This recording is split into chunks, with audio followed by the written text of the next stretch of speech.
Assalamualaikum warahmatullahi wabarakatuh. Perkenalkan, nama saya Elvina Ananta Putri dari kelas 1D AKM nomor absen 7. Di sini saya akan mempresentasikan tentang rasio keuangan PT Atlantis Subsi Indonesia Tbk pada tahun 2023. Yang pertama adalah profitabilitas. Profitability ratio yaitu untuk mengukur kemampuan perusahaan menghasilkan laba dari aset dan modal sendiri, dengan tujuan digunakan untuk mengevaluasi kinerja keuangan dan efektivitas manajemen perusahaan. Yang pertama ada gross profit margin sebesar 26%, menunjukkan bahwa dari setiap Rp1.000 penjualan, perusahaan menghasilkan Rp26.000 laba kotor setelah dikurangi harga pokok penjualan atau HPP. Margin kotor yang cukup baik menunjukkan bahwa biaya produksi masih terkendala dan perusahaan memiliki markup harga yang cukup besar atas produknya. Yang kedua ada operating profit margin sebesar 7%, menunjukkan bahwa setelah dikurangi biaya operasional, PT Atlantis Subsi Indonesia pada Tbk pada tahun 2023 hanya menghasilkan Rp7 dari setiap Rp100 penjualan.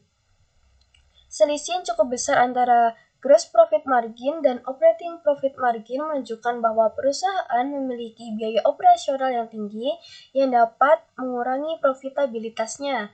Yang ketiga ada net profit margin sebesar 4%, berarti bahwa dari setiap Rp100 pendapatan, perusahaan hanya menghasilkan Rp4 laba bersih setelah dikurangi semua biaya termasuk pajak dan bunga. Margin ini menunjukkan bahwa meskipun perusahaan masih untung, tetapi laba bersihnya cukup kecil dibandingkan dengan total pendapatan. Selanjutnya ada return on asset atau ROA sebesar 3%, menunjukkan bahwa setiap Rp100 aset yang dimiliki perusahaan hanya menghasilkan Rp3 laba bersih. Nilai ini relatif kecil yang bisa mengindikasikan efisiensi penggunaan aset masih perlu ditingkatkan. Selanjutnya ada return on equity atau ROE sebesar 4%, menunjukkan bahwa setiap Rp1.000 modal sendiri atau ekuitas menghasilkan Rp4 laba bersih. Nilai yang masih cukup rendah dapat mengindikasikan bahwa perusahaan belum sepenuhnya memaksimalkan keuntungan bagi pemegang saham. Selanjutnya ada return on sales atau ROS sebesar 6%, menunjukkan bahwa setiap Rp1.000 pendapatan hanya menghasilkan Rp6 laba sebelum bunga, pajak, depresiasi, dan amortisasi atau EBITDA. Ini menunjukkan bahwa struktur biaya perusahaan cukup tinggi yang mengurangi laba dari total penjualan. Dan yang terakhir ada earning per share atau EPS sebesar 5%, menunjukkan bahwa keuntungan per lembar saham masih relatif kecil dibandingkan total laba bersih. EPS yang rendah mengindikasikan bahwa perusahaan memiliki jumlah saham beredar yang besar dibandingkan laba bersih yang dihasilkan. Selanjutnya ada rasio likuiditas, digunakan untuk mengukur kemampuan perusahaan dalam memenuhi kewajiban jangka pendeknya dengan menggunakan aset lancar seperti kas dan setara kas. Tujuannya yang pertama untuk memprediksi seberapa baik perusahaan dalam membayar utang jangka pendek secara tepat waktu dan mengevaluasi efisiensi penggunaan modal kerja. Yang pertama ada current ratio. Dengan nilai 535%, berarti aset lancar perusahaan PT Atlantis Subsi Indonesia Tbk tahun 2023 5,35 kali lebih besar daripada kewajiban lancarnya. Dengan current ratio ini, perusahaan memiliki kemampuan yang sangat baik dalam membayar utang jangka pendeknya. Standar industri biasanya itu sekitar 200% sampai 300% ya, setelah saya cek di Google, sehingga angka 535% ini menunjukkan likuiditas yang sangat tinggi. Selanjutnya ada quick ratio dengan 440% 433%, PT Atlantis Subsidi Indonesia Tbk tahun 2023 tetap memiliki likuiditas tinggi tanpa memperhitungkan persediaan.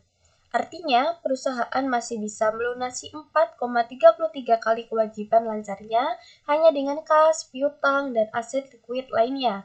Hal ini menunjukkan efisiensi modal kerja yang baik dan minim risiko likuiditas. Yang terakhir ada cash ratio dengan senilai sebesar 4% menunjukkan seberapa banyak kas dan setara kas tersedia untuk melunasi kewajiban jangka pendeknya. Jika nilainya lebih dari 100%, berarti perusahaan bisa melunasi seluruh kewajiban lancar hanya dengan kasnya. Namun dengan rasio 4% ini, perusahaan memiliki kas yang cukup besar, menandakan posisi keuangan yang sangat aman. Selanjutnya ada rasio solvabilitas, digunakan untuk menilai kemampuan perusahaan dalam membayar kewajibannya. Tujuannya yang pertama untuk memahami risiko struktur modal perusahaan, untuk menilai kesehatan neraca keuangan perusahaan, dan untuk mengetahui kemampuan perusahaan membayar bunga hingga beberapa tahun mendatang. Yang pertama ada debt to equity ratio atau DER sebesar 10%, berarti utang perusahaan hanya 10% dari ekuitasnya. Nilai ini menunjukkan bahwa struktur modal perusahaan sangat sehat karena lebih banyak dibiayai oleh ekuitas dibandingkan dengan utang. DIR yang sehat berada di bawah 100%. Kalau dilihat dari Google, sehingga PT Atlantis Subsidi Indonesia Tbk pada tahun 2023 memiliki risiko finansial yang rendah. Debt ratio sebesar 10% berarti hanya 10% dari total aset perusahaan berasal dari utang. Nilai ini menandakan bahwa perusahaan sangat stabil secara keuangan, karena asetnya sebagian besar berasal dari ekuitas. Perusahaan dengan debt ratio rendah memiliki risiko kebangkrutan yang kecil, tetapi mungkin kehilangan peluang pertumbuhan jika tidak memanfaatkan pembiayaan utang secara optimal. Dan yang terakhir ada times interest earn ratio sebesar 305%, menunjukkan bahwa PT Atlantis Subsidi Indonesia Tbk pada tahun 2023 mampu membayar beban bunga 3,05 kali lipat dari laba operasionalnya sebelum pajak. Nilai ini menunjukkan kemampuan yang sangat baik dalam membayar bunga utang, sehingga perusahaan tidak memiliki risiko gagal bayar dalam waktu dekat. Biasanya rasio di atas 2 kali itu dianggap sehat, sehingga angka 3,05 ini menandakan stabilitas keuangan yang cukup baik. Selanjutnya ada rasio yang terakhir, yaitu rasio aktivitas, adalah rasio keuangan yang mengukur seberapa efisiensi keuangan perusahaan dalam menggunakan asetnya untuk menghasilkan penjualan ataupun pendapatan. Tujuannya yaitu menilai kemampuan perusahaan dalam mengelola aset dan sumber daya yang efektif. Yang pertama ada account receivable turnover. Nah, karena di data perusahaan dan di Google tidak ada net credit sales-nya, maka saya tidak bisa menganalisis account receivable turnover. Tetapi saya menemukan pada data perusahaan rata-rata piutangnya sebesar 15 miliar 12 juta rupiah. Tetapi saya tidak bisa menganalisis account receivable turnover-nya.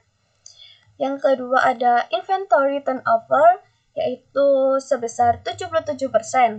Dengan nilai 77%, ini menunjukkan bahwa perusahaan mampu menjual dan mengganti persediaannya dengan cukup baik. Yang ketiga ada working capital turnover, yaitu sebesar 104%, menunjukkan bahwa perusahaan PT Atlantis Subsidi Indonesia Tbk pada tahun 2023 mampu menghasilkan lebih dari 1 kali lipat penjualan dari modal kerja yang tersedia. Selanjutnya ada fixed asset turnover sebesar 83%.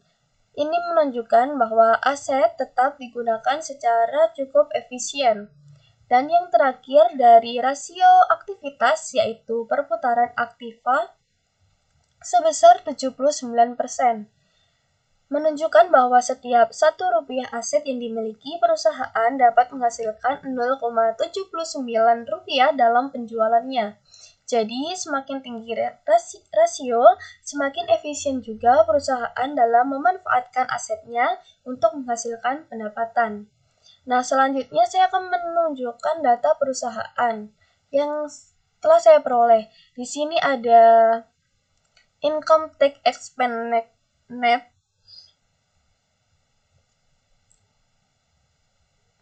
Di sini ada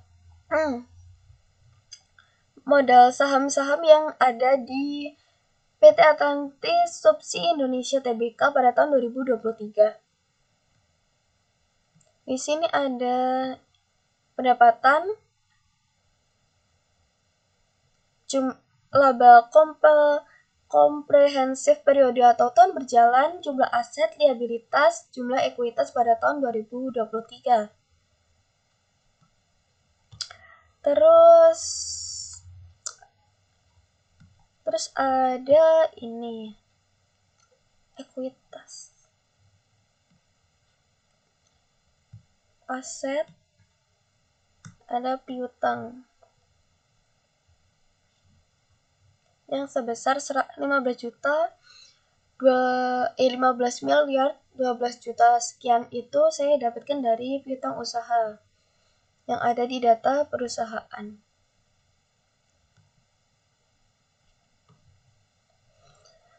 Nah, sekian presentasi dari saya.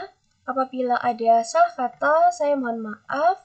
Wassalamualaikum warahmatullahi wabarakatuh.